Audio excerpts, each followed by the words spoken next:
Hi guys, welcome to Mahi cricket. Guys, T20 world cup super 8 match number 45 England versus South Africa. ఈ రెండు teams మధ్య ఈ match Darren Sammy national cricket stadium West Indies లో జరగబోతుంది. ఈ రెండు టీమ్స్ మధ్య మ్యాచ్ అంటే డూ ఆర్ డే లా ఉండబోతుంది. ఎందుకంటే బోత్ టీమ్స్ మంచి ఫామ్ లో ఉన్నాయి కాబట్టి. ఇక లేట్ చేయకుండా కంటెంట్ లోకి వెళ్ళామంటే డారెన్ సమ్మీ స్టేడియం పిచ్ రిపోర్ట్స్ గురించి మాట్లాడుకుంటే ఈ పిచ్ అనేది బ్యాటింగ్ కి ఫ్రెండ్లీ పిచ్, బౌలింగ్ కి మాత్రం కొంచెం స్లోగా ఉంటుంది. ఈ వెన్యూలో ఇప్పటి వరకు టోటల్ గా 21 మ్యాచెస్ జరిగాయి. అందులో ఫస్ట్ బ్యాటింగ్ చేసిన టీం 52% విన్ అయింది, సెకండ్ బ్యాటింగ్ చేసిన టీం 48% విన్ అయింది. సో ఈ వెన్యూలో టాస్ గెలిచిన టీం ముందుగా బ్యాటింగ్ ఎంచుకున్నా బౌలింగ్ ఎంచుకున్నా 100% ఎఫర్ట్స్ పెడితేనే విన్ అయ్యే ఛాన్సెస్ క్రియేట్ చేసుకోవచ్చు. ఇక్కడ average first batting score 165 runs, average second batting score 149 runs. So almost ఈ పిచ్ అనేది బ్యాటింగ్ పిచ్ కాబట్టి ఫస్ట్ బ్యాటింగ్ చేసిన టీం గనక హైయెస్ట్ స్కోర్ ని నమోదు చేస్తే సెకండ్ ఇన్నింగ్స్ లో స్కోర్ ని డిఫెండ్ చేసుకుని విన్ అయ్యే ఛాన్సెస్ క్రియేట్ చేసుకోవచ్చు. అలాగే ఈ వెన్యూలో పేసర్ స్పిన్ బౌలింగ్ గురించి మాట్లాడుకుంటే లాస్ట్ 10 మ్యాచెస్ లో పేస్ బౌలింగ్ కి 45 వికెట్స్ పడ్డాయి, స్పిన్ బౌలింగ్ కి 35 వికెట్స్ పడ్డాయి.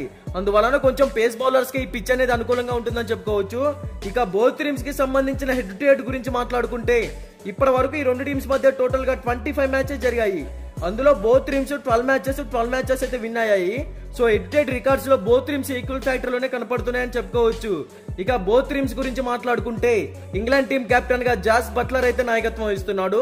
బ్యాటింగ్ పరంగా మంచి స్కోర్ ని టీం కి అందిస్తున్నాడు. యాజ్ ఏ కెప్టెన్ గా టీం ని బాగా లీడ్ చేయగలుగుతున్నాడని చెప్పుకోవచ్చు. ఈ టీం టాప్ ఆర్డర్ లో Philip Salt, Jos Buttler, Moeen Ali ముగ్గురు కూడా ఎక్స్ట్రాడినరీ హిట్టర్స్ అయితే ఉన్నారు. ప్రతి మ్యాచ్ లో కూడా టీమ్ కి 100% అయితే ఎఫర్ట్స్ పెట్టగలుగుతారు. ఇక మిడిల్ ఓవర్స్ లో చూసుకుంటే Jonny Bairstow, Harry Brook, Liam Livingstone, Sam Curran నలుగురు కూడా ఎక్స్ట్రాడినరీ ఎక్స్పీరియన్స్ ఉన్న ప్లేయర్స్ అయితే టీమ్ లో కనపడుతున్నారు. ఇలా నలుగురు ఈ టీం కి ఇంపార్టెంట్ టైమ్ లో మంచి నాక్ అయితే ఇవ్వగలుగుతారు. ఇక బౌలింగ్ సెట్ చూసుకుంటే Jofra Archer, Adil Rashid, Topley, Mark Wood overall గా ఈ టీం బ్యాటింగ్ అండ్ బౌలింగ్ పరంగా ఎక్సలెంట్ గా ఉందని చెప్పుకోవచ్చు.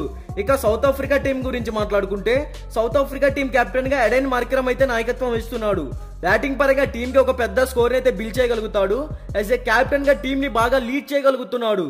ఈ టీం టాప్ ఆర్డర్ లో Quinton de Kock, Reeza Hendricks, Aiden Markram వీళ్ళ ముగ్గురు కూడా మంచి స్టెబిలిటీ ఉన్న హిట్టర్సే. పవర్ ప్లే లో టీం కి ఒక పెద్ద స్కోర్ అయితే అందించగలుగుతారు.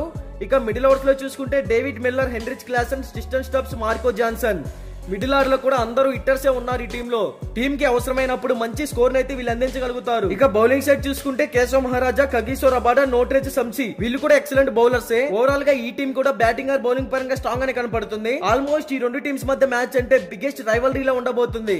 అలాగే ఈ T20 వరల్డ్ కప్ లో one of the biggest match అని కూడా చెప్పుకోవచ్చు. మరి ఈ మ్యాచ్ లో ఇంగ్లాండ్ టీం పై సౌత్ ఆఫ్రికా టీమే విన్ అయ్యే ఛాన్సెస్ క్రియేట్ చేసుకోవచ్చు అనేది నా ఒపీనియన్. బట్ ఇది 100% విన్ రిపోర్ట్ అయితే కాదు. మీకు 100% విన్ రిపోర్ట్ కావాలి అనుకుంటే డిస్క్రిప్షన్ లో మన టెలిగ్రామ్ ఛానల్ లింక్ అయితే ఉంది, ఒకసారి వెళ్ళి జాయిన్ అవ్వండి. ఇక బోత్ టీమ్స్ కి సంబంధించిన ఎక్స్పెక్టెడ్ ప్లేయింగ్ 11 డిస్ప్లే మీద రన్ అవుతుంది, ఒకసారి చెక్ చేయండి.